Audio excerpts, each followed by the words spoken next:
Hello, all you Nobsters out there in podcast land. Welcome to another fine edition of Film Nobs. I am one of your co-hosts, Barry B-Man Benning, and across from me, I am Richard, the Morganator Morgan. And we are ready to talk about movies. We're always ready to talk about movies, and we hope that you're ready to listen because we've got a lot to talk about today. But before we get on to our main topic, which is going to be a continuation of our talk about film franchises, I was going to see what's going on, Rick. Is there anything of note that you've seen since the last show that we've done? Well, this is our silver episode, by the way. Oh, that's right. This is the Silver Jubilee episode, number 25. 25. Oh, man. After the first one or two, did you think that we would... Did you think we would get here? I had my doubts. Well, not because we don't know what we're talking about. I mean, after all, we are film knobs. Right. But it's just, yeah. We eat, breathe, and sleep Exactly. movies. Exactly. It must be why, well, we have no friends. No friends in life other than movies. Oh, now I'm sad. No, there's nothing to be sad about. Happy times. We love talking about movies. So what have you seen or what has caught your interest movie-wise here lately? So the Godzilla movie landed. Yes, it did. With a bit of a thud. Poor Legendary. Poor Legendary. Yeah, and poor Legendary is about right these days, it seems like. So, yeah, it opened at a little less than 50 million, a little south of 50. Not really what was hoped for, certainly. So has it hit the international market yet?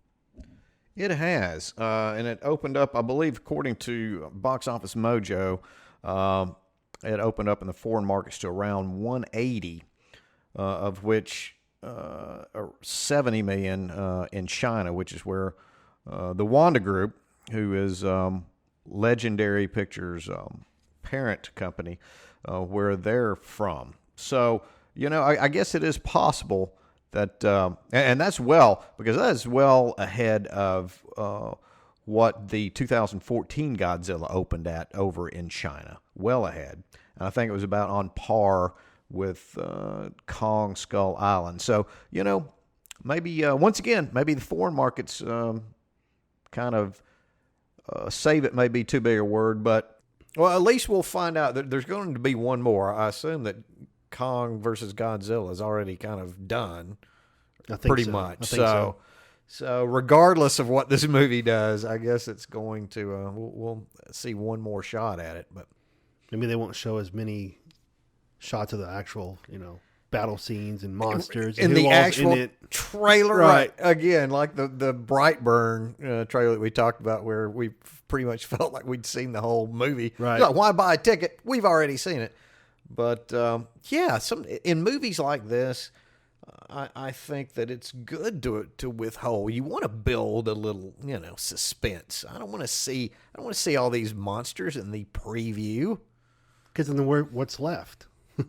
Right. Other than right, exactly. So, Then Rocket Man also opened up this weekend. Rocket Man opened up to around, I don't know, 20 something in the low to mid 20s, and then I believe Ma opened somewhere around 18 million.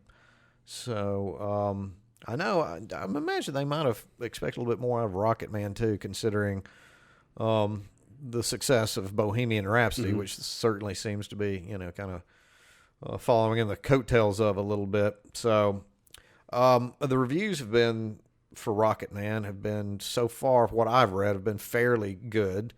So, maybe that'll give it some legs. I know Rhapsody had, but Rhapsody played for a little while, so that might help it. And then Aladdin is in its second week. Aladdin, right. Yeah, I think it fell somewhere in the 50% range, which, it's not too bad. It made somewhere around 42 million, I believe. So it just, it only trailed the Big Lizard by 7 million. So, and they've got X-Men Dark Phoenix coming out this weekend. Yeah, that's coming this weekend. That's really going to be interesting to see if Yeah, this has been a bit of a trouble production. So, and the Secret Life of Pets 2, I think, also comes out. That will be that, and then the new movie with Emma Thompson and Mindy Kaling about late night. Well, it's called it's about late night TV. I believe it's called Late Night, which is probably going to. It's going to depend on some good reviews, I would think, to get past some of these. Because, a really good reviewed movie that I saw last week, by the way, and loved, I think it may be my favorite movie of the year so far, is Booksmart. And despite all the really positive reviews and I've seen a lot of, Hollywood stars kind of plugging that movie, it really hasn't caught fire either. Mm-hmm. I believe it. I can't remember. It came in 7th place or something like that this week. So anybody out there that hasn't seen Booksmart, let me go ahead and plug it too, because that is one funny, well-written comedy and well-directed. Olivia Wilde, the actress, she actually helmed it and did a really good job. Well, you and I saw John Wick 3. We did indeed. So what was I know we talked about it briefly after the movie. So with a little time to mull, a little time to digest, what's your take on that now? I want to see it again. You want to see it again. Why just because you liked it so much, or is there, something that you think you missed, or what? No, I didn't miss anything. It's just a great action movie, and I love the first two. So this carries forward the same John Wick themes and, action scenes, fight scenes, and certainly well choreographed. Yeah. But I guess I didn't like it quite as, now that I had a little time to think about it, I don't think I liked it quite as much as you did, maybe. We both talked about, though, there were a couple of scenes in there where it seemed like, and one particularly close to the end, where you yourself said you thought it seemed a little slow as far as, right, the movement of the actors. It's like they were waiting on each other. Right, just right. A little too choreographed. And then some of the scenes seemed to go a little bit longer than maybe they should have. And that's my main problem with the movie, is that, this may seem, here we go with the obvious joke, but a little bit of overkill in this movie. While certainly most of it's well staged, like I said, a couple of scenes did seem like maybe they were a little too choreographed, but they went on. Some of those scenes went on way longer than they needed to. But like we also talked about, that may have been to cover up a thin storyline. Yes, it might. That's yeah. And I got to thinking about, look, I know, hey, people aren't going to see John Wick 3 for, necessarily the heady plot line, or anything, but it seemed maybe a little, even for a movie like this, maybe a little thin. And it was also thin on the dialogue, too. There wasn't a whole lot of dialogue, especially spoken by Keanu Reeves. Yeah, Keanu spoke mainly with his fists, feet, and a various assortment of weapons. Yeah, is there a scene where Keanu, maybe that opening scene with, or not the opening scene of the movie, but the initial scene with Halle Berry, I think that might have been, but I just can't remember him speaking more than 2 or 3 sentences at one time. And then, yeah, that's, which is great, right? For an actor to show up.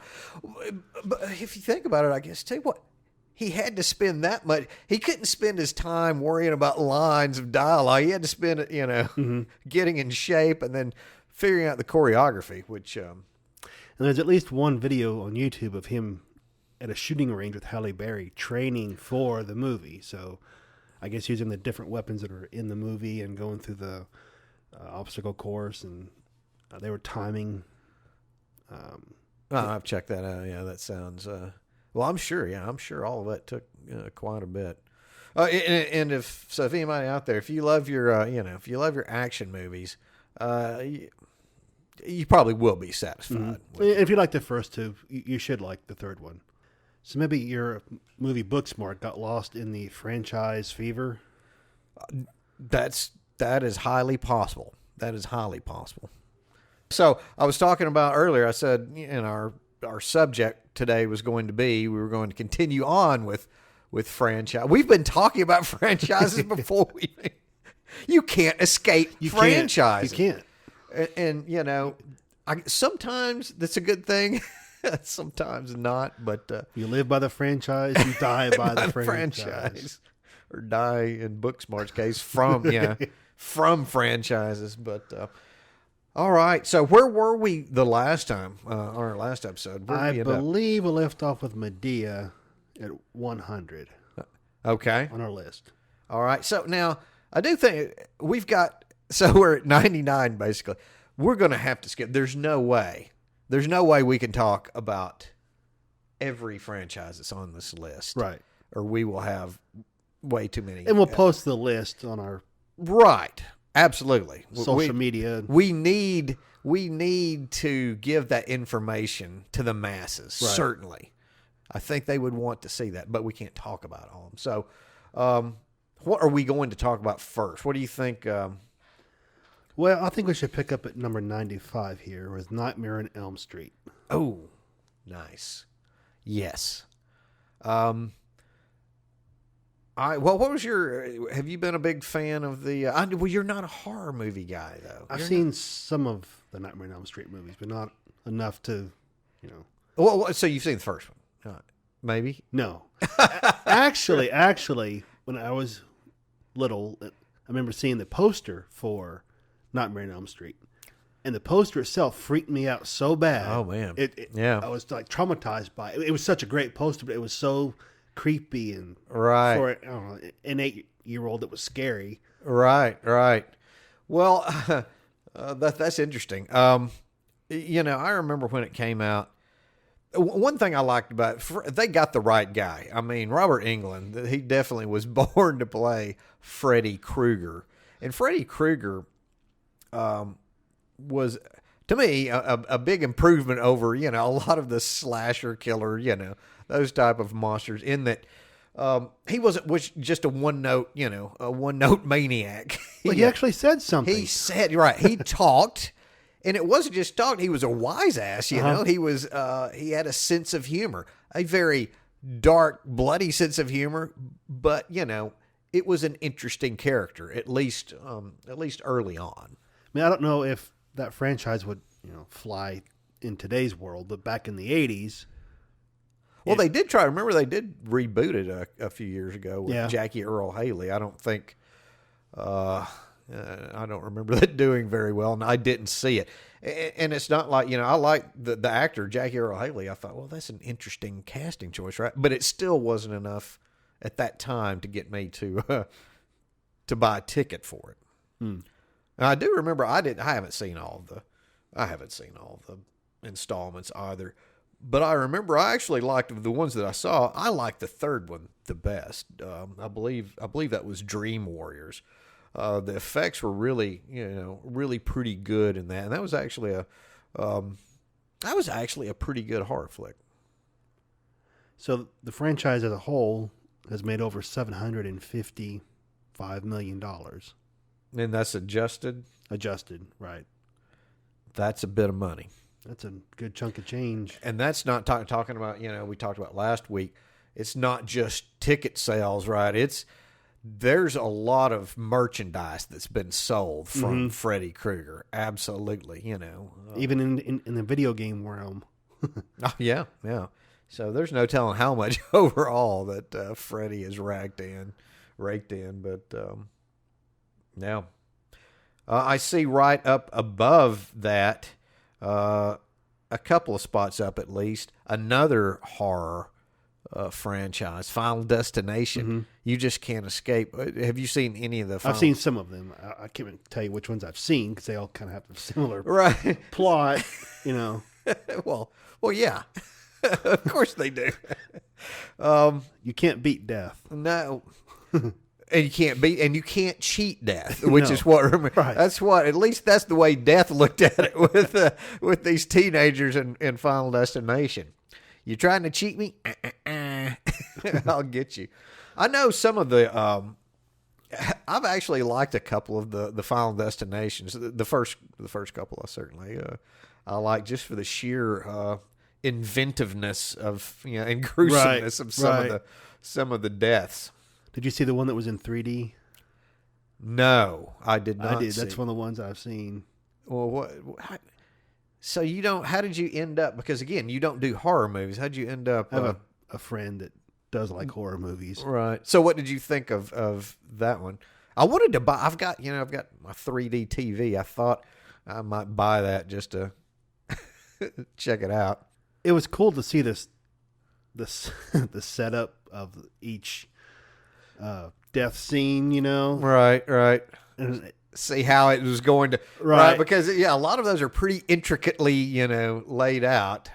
and it's almost like death has a sense of humor, a twisted sense of humor. Right. And, like, again, Nightmare on Elm Street. When you're able to find, a little bit of humor, and that certainly helps when you're going long, as far as when you've got a series that's continuing. And so Final Destination has made over $829 million, and there's 5 titles in the franchise. So, right. So I'm actually kind of, I was a bit surprised that Final Destination has outdrawn Nightmare on Elm Street with fewer titles. And, that is interesting. Nightmare on Elm Street, I guess there's been a couple of clunkers, including, I'm sure they're including the reboot of a few years ago. I see that it averages, Nightmare on Elm Street averages 66 million per title, while Final Destination comes in at a robust 127. Good lands, yeah. That might be one of the bigger surprises to me so far. What you got next, buddy? Oh, how about a franchise featuring one of your favorite actors, Triple X? My old buddy Vin Diesel, back for more wreckage and mayhem, which comes out at number 90 on the ranked by franchise gross adjusted. And there's only 3. Really? How in the world? I know the first one's a monster hit, but the other 2? Do you want to look at the numbers? I do want to look at those numbers. All right, so the first Triple X came out in 2002, and the adjusted gross for that was just over $391 million. Okay, yeah, I can believe that, because that was, that definitely played well at that time. Then in 2005, they came out with Triple X State of the Union with Ice Cube. Right. And it didn't do quite as well. It's looking like about a third as well, right? Ice Cube just couldn't pull him in that time. And then in 2017 came Triple X Return of Xander Cage. See, that just seems to me like ages ago. I don't know. I would have sworn to you, before you showed me this here, I was sworn to you that was 4 or 5 years ago. It feels like it was. It does. It does. And so that one made over $358 million. See, that is just worldwide. That's crazy. Adjusted. That's crazy. That movie, but because look, what did it? All right, so I'm looking here. That movie made $45 million domestically. Not not that great, but it the world the world loves Vin Diesel. The world loves Vin Diesel, which helped partially explains another franchise that we'll talk about later. Right. So it is me versus it's me versus Vin Diesel and the world. And the world, right. That's a mighty tall order to, man. That's a big battle for me. How am I going to fight the world on that one? How can I make the world wake up? I've got to grab. Do you have any idea where the world's lapels are so that I can grasp onto them and start shaking? Well, if it's any consolation, our lovely podcast has crossed international borders. Yes, it has. So right, the revolution is on. Well, we need some of those. We need our international. Maybe we need our international listeners to please, contact us on social media. There's so many different. As a matter of fact, how could the world contact us? Sure, they can hit us up on Twitter at Film Nobs. Right. We've got a YouTube channel, and our podcast is on Spotify, iTunes, and SoundCloud. And they can also hit us up on our Facebook page. So plenty of ways for the world. Right, for the world. To explain to me. and here at home as well for those right. Vin Diesel. Absolutely. Yeah, we're not just asking the international crowd. Yeah, I want to hear from everyone. Explain to me your love for Vin Diesel. I'm sure he's a great guy.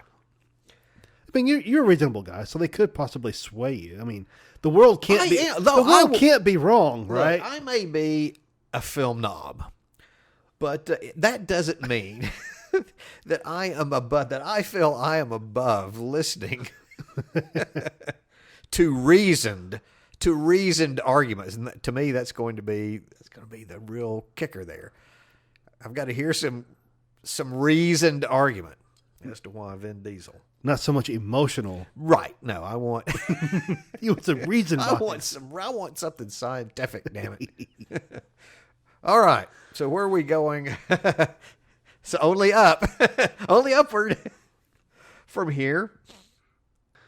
Okay, well, plundering the box office is Tomb Raider coming at number 88 on our list.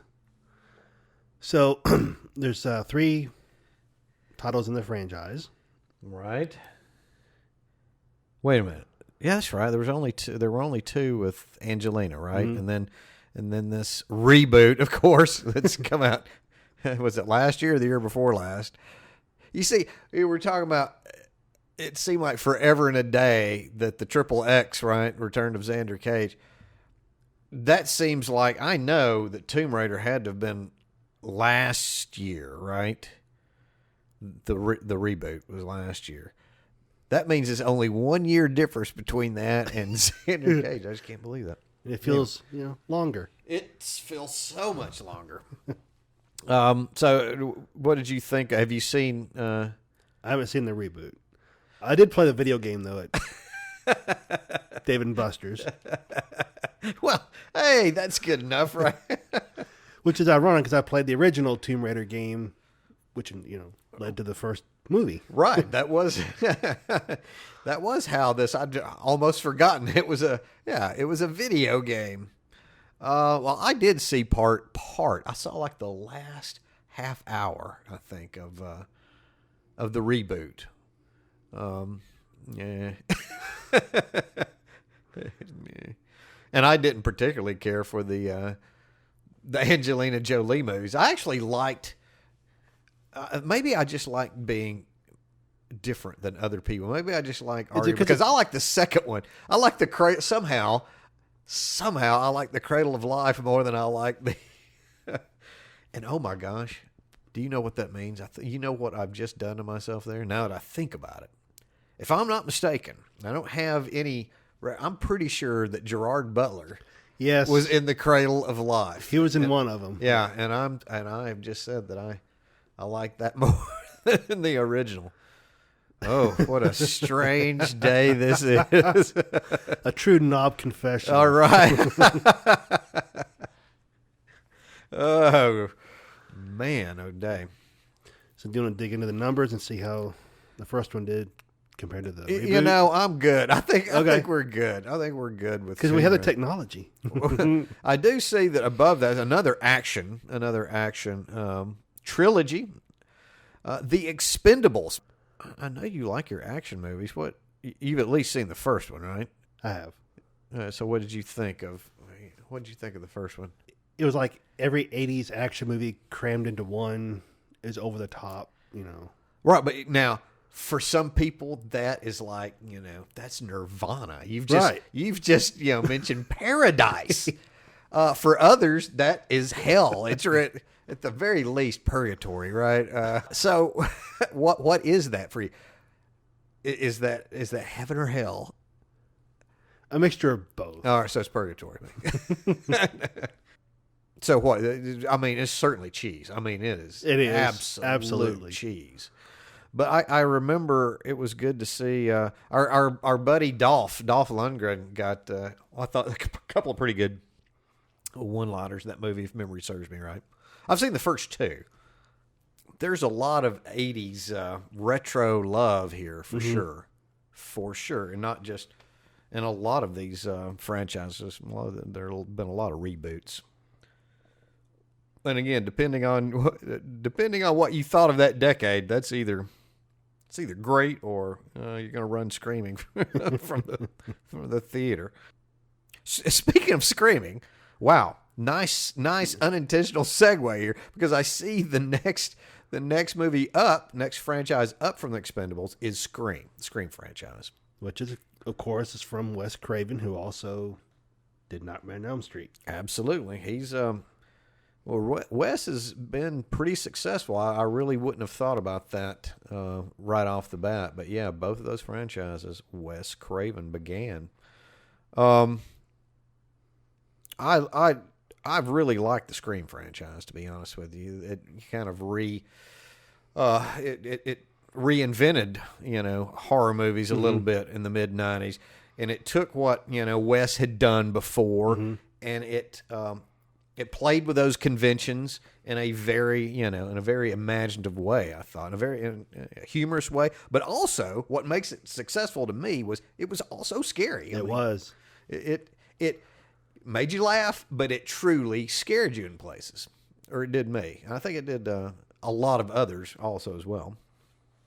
And it also spawned the Scary Movie franchise. Yeah, well, yeah, and I haven't seen that franchise yet. We haven't talked about that, so it looks wow. Oh my gosh, that means the Scary Movie franchise, which was spawned from a very solid Scream franchise, made more money. Well, I guess we'll just talk about. No, I tell you what. Let's just talk about. Let's just for a second. I'll just mention Scary Movie. Hey, the first one I thought was okay. It had a couple of pretty good moments. The rest of them been pretty disastrous, and it just kind of saddens me again to think that that franchise has made more money than what were there 4 in the Scream? Yes, 4 in the title, and I believe here's the thing. I know it's always kind of diminishing returns, right? Law of diminishing. But if memory serves me right, at the very least, even to the 4th one, I found things to enjoy. I thought the 4th one was certainly, entertaining enough. I've seen the first one. I don't remember if I saw the second one. Well, that the first one, the opening scene, and I'll just say the opening scene with Drew Barrymore. Again, turning conventions around. You go, wait a minute, what? When you've got that good of an opener, you can really, that will help draw. That will help draw the throngs in. All right, from one boundary-busting horror franchise to another, right up above it. I see we've got Unbreakable. And that's certainly another.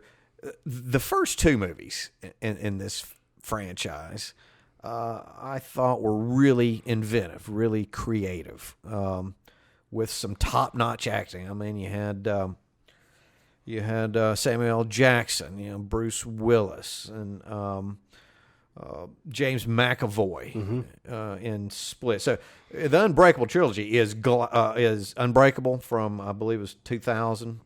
Then Split, which came a couple of years ago, 2017. 17 years in the making. Right. Partially, probably because of M. Night Shyamalan, the director, his long journey, odyssey from being relevant to being irrelevant, and back again, and back again mainly because of Split. Which I haven't seen Split. I didn't know that it was in that franchise. Well, I don't know that anybody else knew, for the most part, that it was in that franchise until the conclusion, to be honest, of the movie, which I won't mention anything else about that. But yeah, that was all of a sudden, it's like, wait a minute, what's going on? Yeah, what's going on here? Which is certainly the type of ending that M. Night, there's always a twist, right, thrives on, right? And that's the problem. I tell you what, though, that's the big problem with someone like that. As far as if there's the twist coming, is it really? Is it really? You're already, your mind, even subconsciously. Now you may be thinking I'm not, but no, subconsciously you're going, all right. So let me piece together. I know there's going to be a twist here at the end. Right. So, and a lot of times you can guess that, if there's going to be a twist, you can figure. If you've seen enough movies, you can figure it out. It's like watching a Star Wars movie. You expect the scroll at the end to tell you what's going on, or watching a Marvel movie, you expect the cut scenes at the end after the credits. Right. What's great about a twist ending is, well, you don't know there's a twist ending. That's the great thing about twist ending. So, but anyway, and then this past year, the third installment, which was Glass, really, for me, a very disappointing, if it is a conclusion, I can't remember. How much did Glass make? Let's take a look at the numbers here for Glass. And because I didn't think domestically it did particularly well. So it made $245 million worldwide. Well, there may indeed be another one, but yeah, I certainly, considering how smart and how good the previous two installments were, yeah, it was a real letdown. Well, between the three, it is a step down. So the first one did the best at $367 million plus, and then the second one, Split, made $290 million plus. $245 for the third. The law, again, diminishing returns. And again, I guess we probably need to emphasize to everyone out there that we are talking about adjusted grosses. Right. Okay.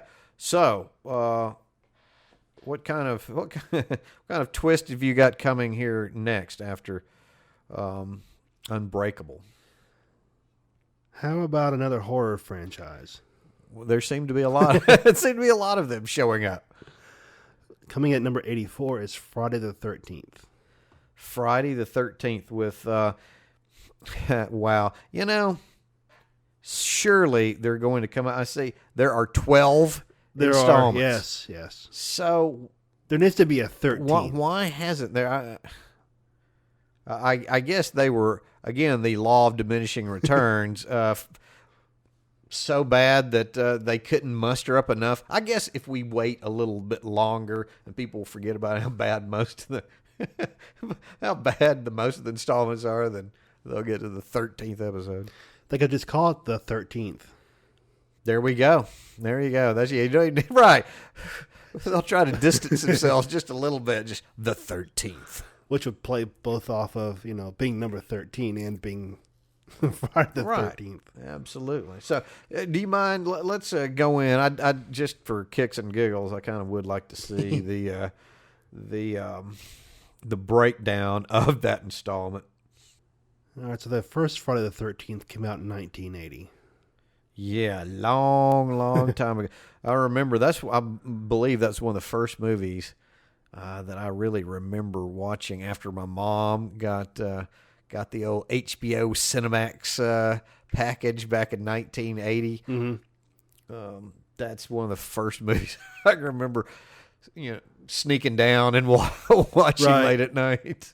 Which is kind of funny because, piggybacking off of Scream and the Drew Barrymore scene, spoiler alert, if you haven't seen it, you can cover up your ears because Jason's not the killer. What? In the first one. I didn't hear you say spoiler alert. Oh crap. That was and to me that's still that's the best thing about that movie. But man, that Halloween we may want to say that Halloween kind of kicked off the slasher movie craze from that era, but if Halloween kicked it off, then Friday the 13th solidified it. Well, and the first one is the highest grossing one in the whole series. Yeah, I would expect that. It was hugely popular. What's the adjusted? Is it 184? Am I reading that right? Uh-huh. If memory serves me right, I'm pretty sure that was another movie that had a small Kevin Bacon, Animal House. That was, Kevin Bacon was in Animal House, and that might have been his first movie actually. And then he had a part in Friday the 13th as well.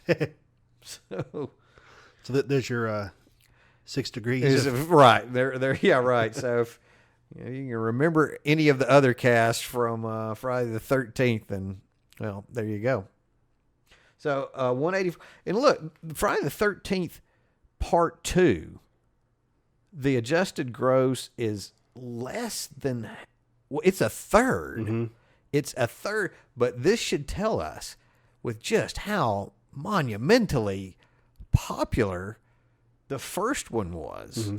because they continued on mm-hmm. with that series even after.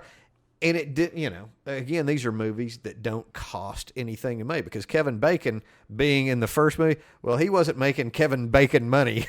He wasn't bringing home the bacon in that movie. They didn't have any name, actors at the time in these.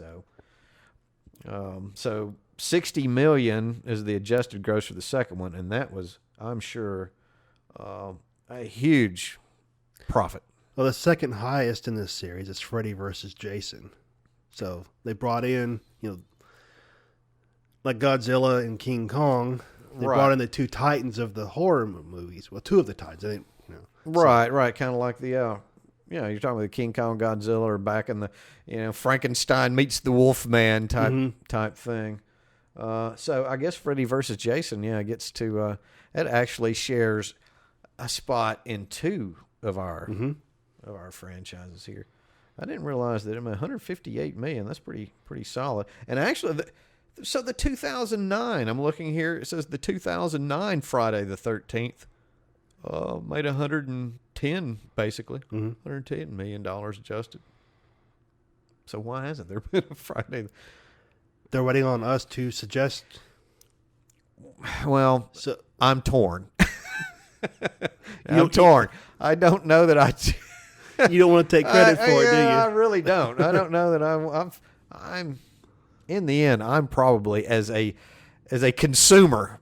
I don't need any more Friday the 13th, but it's right there. It is right there. It's right there. I'm sure. If we were to go on IMDb or something right now, it probably says in development somewhere there. I mean, if it comes out, if they're working on it now and they come out with a 2020 release, then it would be, 40 years? Wait a minute, what? If it came out with a 2020 release, wouldn't it be 40 years?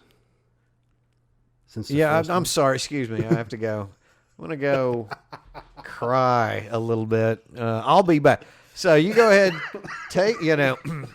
go ahead, keep on going with the list. I'm sure you'll do a fine job. You're, you know what you're doing. You're a professional film knob. I am going to go cry. So what have we got coming up next? So coming in at number 80 is one of my personal favorite franchises, the Austin Powers movies. Nice. Groovy, baby. Groovy. So, you've seen all of the... I have. I'm going to tell you right now, the first one is one of those movies, like, I put there along with movies like Animal House and Caddyshack, comedies like that, Fletch, I can watch over and over and over and not get tired of it. It just cracks me up every time. That being said, I'm going to say I didn't feel that way about the other two. Now, I know the second one has a lot of fans. You like the third one? See, I dislike the third one. I remember that. The third is not my favorite. Yeah, and when they had Michael Caine as his father, which that alone should be enough to make the movie worthwhile. But oh Lord, that first one. So collectively, the Austin Powers movies has made over $1.2 billion adjusted gross. Billion. That's a hefty with just three. Yeah, that's more than. Of course, again, we're talking about adjusted. When the first one was what year? I want to say, what was that, about 97 or so? That's right, 1997. And so what are we? It's adjusted gross. Oh wow! So all right, this is, and I believe we've talked about this before. One of these interesting things. So the first Austin Powers International Man of Mystery, $107 million, right, off of a not much budget. It was 18. Well, adjusted budget. It's almost 29. $29 million. So it's pretty good. But the other two, the two that but it was so good that people flocked to see the next two. We've got The Spy Who Shagged Me, the second installment, $478 million adjusted. So 4 times, or 4.5 times. Right. And then the third one, a little bit under the second one, but still at a robust $418. And the budgets, of course, increased as well. Right. Well, I'm sure Michael Myers' salary went way up. And I want to say I remember this. It was that first one was a modest hit at the box office. But, once it got to VHS at the time, right, it became a cult item. People really, that's where I think people really kind of found and fell in love with that movie. And that helped propel those other two, in my mind, lesser sequels. But still, like I say, that second one had some funny business in it. Propel them into the stratosphere. Yeah, they're all enjoyable. I would still watch them today. Well, I mentioned Halloween back earlier when we were talking about the Friday the 13th, kind of solidifying the slasher genre. Well, Halloween was a little bit earlier, and it comes in a little ahead here of Friday the 13th. It comes in at, 79? Right. At one, just barely over Austin Powers by about $7 million. Now here though, there's 11 installments that we've got of Halloween, which brings down the average profit per installment is about $79 million. Can we look to see? I'm very curious to see what the original Halloween, how it stacks up as far as its gross, its adjusted gross.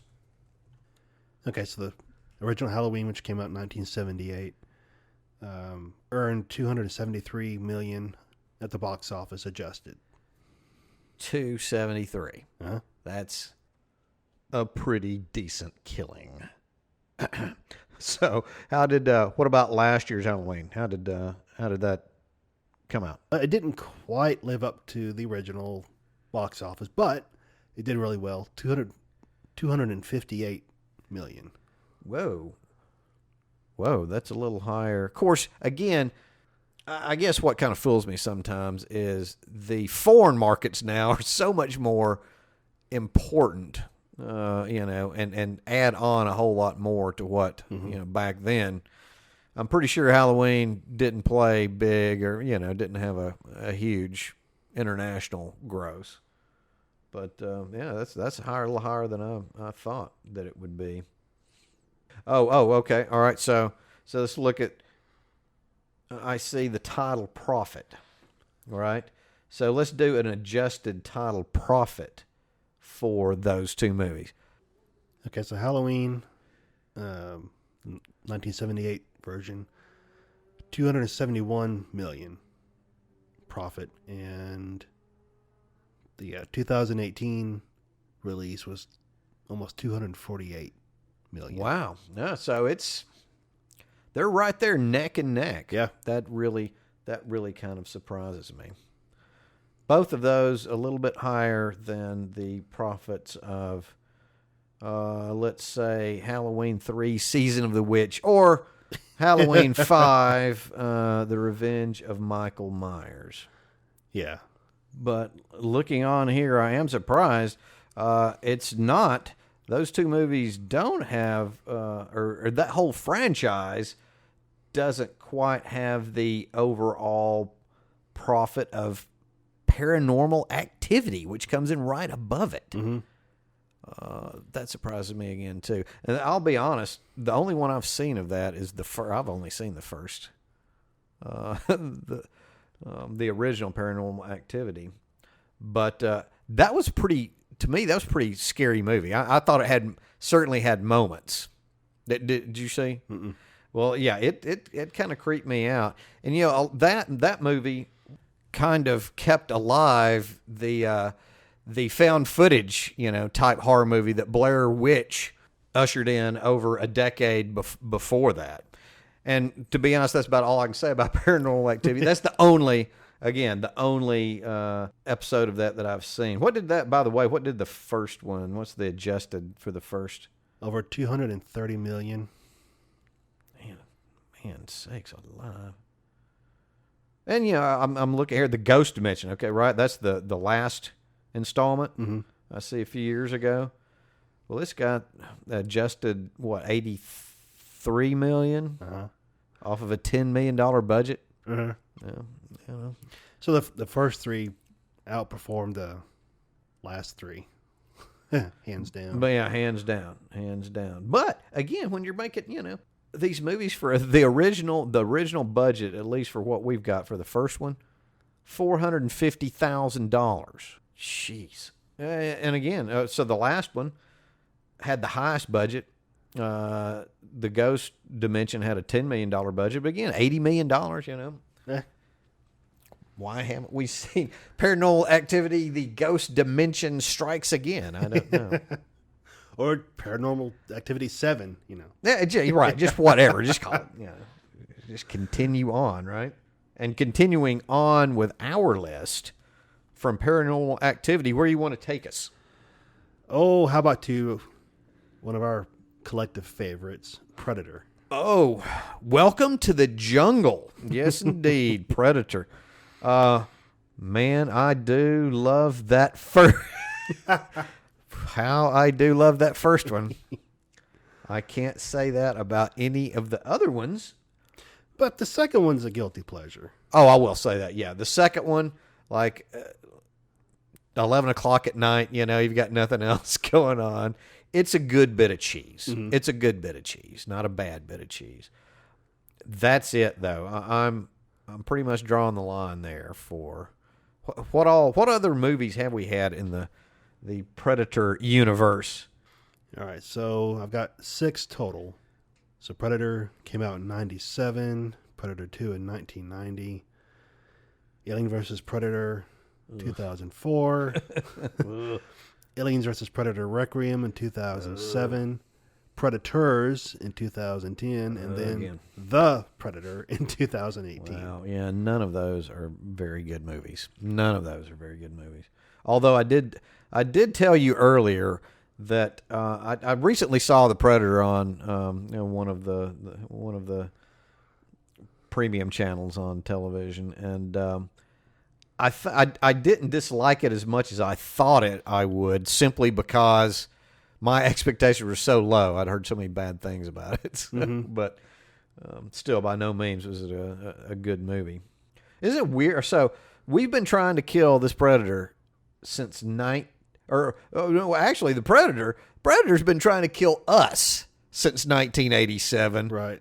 And we're actually keeping the Predator alive as we speak today. We keep trying to bring it back to life. I find that somewhat ironic. Well, the Predator character himself, or the species itself, it's a cool concept. Oh, no doubt. No doubt. It's the ultimate hunter. Oh, yeah, I love it. They just can't. They haven't figured out anything else. And now the more I think, I haven't really thought about that much, to be honest. But yeah, the potential with that character is high, it seems like, right? Really high. But yet the delivery of the goods ever since the first one has been, for the most part, really low, really disappointing. I mean, I enjoyed AVP and I enjoyed Predators, but I wouldn't put them on the same caliber as the original Predator movie. Yeah, and I know people. Yeah, I know people that kind of are with you on that. I didn't care for either of them, but you're right. They haven't quite found the right formula, the magic. Yeah, they just kind of seem, again, like a lot of these franchises, they're just robotic. There's no spark of, that first movie had a nice, spark of imagination and creativity in it. And a lot of that, I guess, has to do sometimes with who you've got behind the camera. The first movie, John McTiernan, one of the best action movie directors of that era. He did Die Hard. He did The Hunt for Red October. He knew how to direct an action movie. The rest of these are, well, they're not. Depending on, you can have. I guess other people have they may like some of these other entries, but even if you do, I don't say there's no way that you can compare that to that original. They don't compare favorably. Now, I will say that AVP, outperformed the original Predator by $10 million.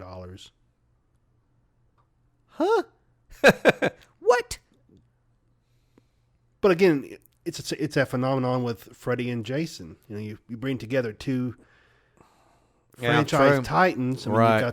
You've got the fans of both of them joining forces, right? Yeah, absolutely.